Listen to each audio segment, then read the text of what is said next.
Hello, scholars. Today we're going to read a book called Follow Me Down to Nicodemus Town by A. LaFay, illustrated by Nicole Tadgill. This is a story based on the history of an African-American pioneer settlement in Kansas. The Homestead Act of 1862 gave people a unique opportunity because it offered settlers 160 acres of land, provided they could farm it and live on it for 5 years, and then pay a small filing fee. Meeting these requirements was often hard for impoverished or poor families, and many homesteaders relied heavily on the hard work and financial contributions of young children like Dee Dee. This is our girl in our story. African Americans who joined the land rush to the frontier states like Oklahoma, Nebraska, and Kansas in the 1870s were called exodusters. Their name came from the biblical story of Exodus, when the enslaved Hebrews were led to the Promised Land. In the U.S., these formerly enslaved settlers wanted to build their own Promised Land. Some exodusters staked homestead claims, others went to work on farms. Nearly 30,000 resettled in Kansas alone. They were partly motivated by the work of individuals such as Benjamin Pap Singleton, known as the father of the exodusters. These African-American settlers faced natural, financial, and other hardships. So to make it a bit easier, they banded together to build their own communities like Nicodemus, Kansas, which was founded in 1877 by the Reverend W.H. Smith, and a white land developer and 5 other African men. It is the oldest and only surviving exoduster town today. Let's find out about Dee Dee and following her down to Nicodemus Town. See what happens in our story. Follow Me Down to Nicodemus Town by A. LaFay, illustrated by Nicole Tadgill. The woo-wee follow me holler of the 6 o'clock train rumbled right into Dee Dee's dreams. She rode across a prairie so wide even the angels couldn't see the end of it. Her family had a plan. They would own a place in that opened land. The Pattons wanted to leave sharecropping behind and have a farm of their own. They needed to make extra money to do it. When her day was done, Dee Dee's mama sewed dresses so fine they practically got up and danced. Her papa worked the fields by day and built furniture by moonlight. And Dee Dee made a shoe shine box to spiff up the shoes of folks at the train station. She watched shiny shoe after shiny shoe step into the trains, knowing the pennies in her pocket would pile up for years before her family could pay off their debt. They all worked from sun climb to sun slide, but still owed more than they made to the landowner, Mr. Sills. He kept them tied to his field in a house that they didn't own. But good things come to those who pray. That fall, Dee Dee had spied a notice offering land for colored folks in Kansas. If they moved there and started a farm, they'd own it in a few years' time. The paper told of Nicodemus, a soon-to-be-built town that'd be just a short wagon ride away.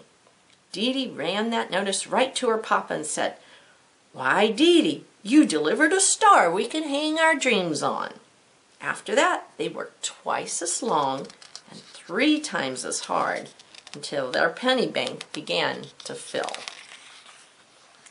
One afternoon, a man with his shoe half shined heard the last call to board the train. He ran off so quick he dropped his wallet. Dee Dee scooped it up and raced after him, shouting the whole way. The man reached out the train window to claim it.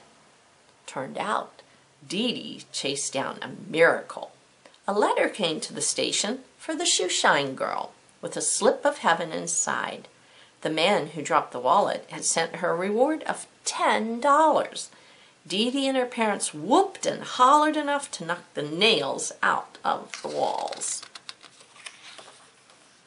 With Papa's furniture money, the cotton he brought in, and Mama's dress money, they had enough to pay their debt and stake a claim. Dee Dee's shoe shine money would buy the seeds for planting.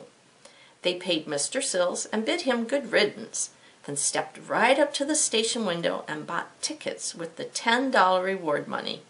Those little slips of paper felt like wings. The Pattons boarded the train and rode off with their eyes set on the land they call their own.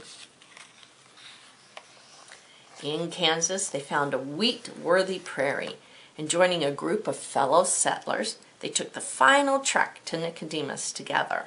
Working day by day, they dug themselves a home in the bank of the Solomon River.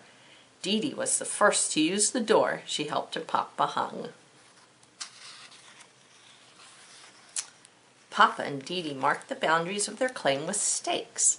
Over the next few years, they would have to prove up on the land, fence it, farm it, and register the deed. But now, with a full winter between them and the fields they needed to plow, the Pattons didn't have much more than the stars to guide them, stories to tell, and plans to make. With a sling, Dee Dee shot supper until even the prairie dogs grew scarce. When their bellies set to biting, Dee Dee went out with her papa to hunt further afield. She went over a rise and lost sight of the river, then came face to face with an Indian man taller than their house. He held a rabbit in each hand, saying, "Saw your chimney smoke go thin. Figured your food might be as scarce as your fuel."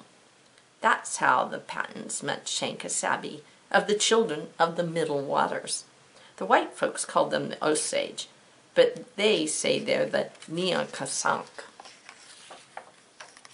The Pattons called themselves blessed for all that their new neighbors brought: food, fellowship, and the most precious gift of all, hope for the spring to come. In the winter months, Mama set to sewing, Dee Dee basted, Papa worked out where to plant. When the ground thawed, Dee Dee sowed seeds with Papa, planted a garden with Mama, and waited for things to grow. When the pea-small prairie flowers started to bloom, plenty more folks poured into Nicodemus. The town went up like a revival tent. A new hotel, a bank, and a store. When Dee Dee's family rode into town on Sundays, women slipped orders for church-going dresses into Mama's hands.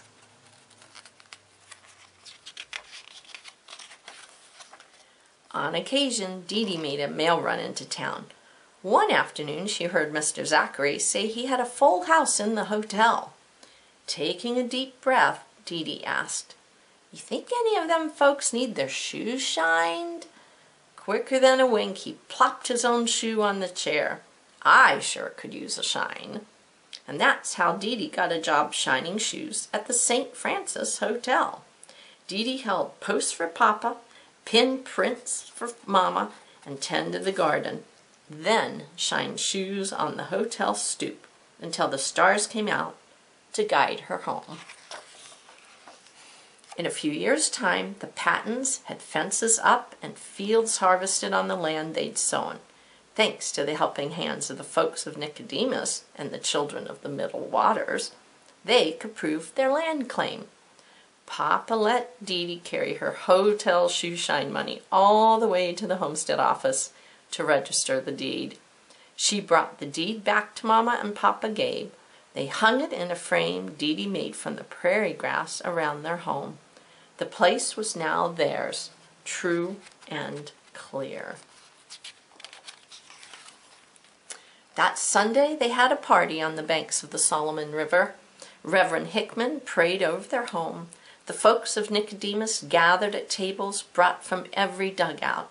Shankasabi and his family arrived with all the food they could carry. Mama brought out enough pies to feed all of Kansas. And the Pattons finally had land to call their own.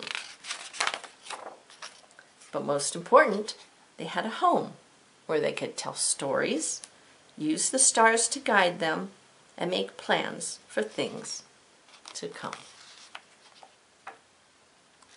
The end. What a great story of courage, perseverance, and diligence. I hope you enjoyed Follow Me Down to Nicodemus Town. Until next time, go out and do great works.